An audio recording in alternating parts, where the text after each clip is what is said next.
No parking स्थल पर खड़े आधा दर्जन वाहनों पर कार्रवाई। शहर में दुकान के बाहर बेतरतीब खड़े वाहनों को भी पुलिस ने हटवाया। विश्रामपुर में लंबे समय बाद शनिवार को पुलिस ने अंबेडकर चौक के समीप एनएच किनारे नो पार्किंग स्थल पर खड़े आधा दर्जन ट्रक वाहनों को जब्त कर कार्रवाई की है।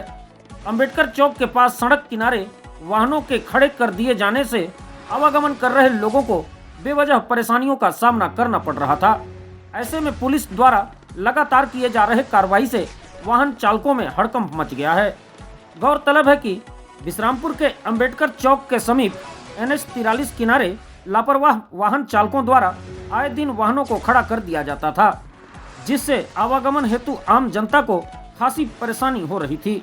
अवैध रूप से सड़क किनारे खड़े वाहनों पर कार्रवाई की मांग समय समय पर लोगों द्वारा की जाती रही है।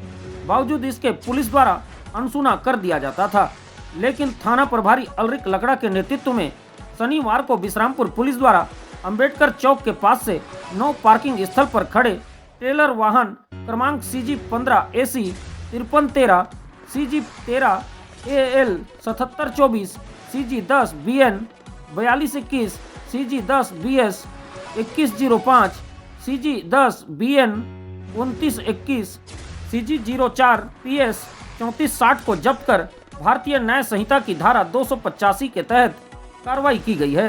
विश्रामपुर थाना प्रभारी के नेतृत्व में किए गए कार्रवाई से वाहन चालकों में हड़कंप मच गया है। वहीं विश्रामपुर शहर में दुकानों के सामने सड़क पर बेतरतीब खड़े वाहनों को पार्किंग जोन के अंदर व्यवस्थित खड़ा करने की हिदायत भी लगातार दी जा रही है। जिले में हो रही लगातार कार्रवाई से सड़क दुर्घटना के आंकड़ों में भी कमी देखी जा रही है। फिलहाल इस मामले में विश्रामपुर TI अलरिक लकड़ा ने बताया कि उक्त नो पार्किंग स्थल पर अब वाहनों के खड़े किए जाने पर तत्काल कार्रवाई की जाएगी।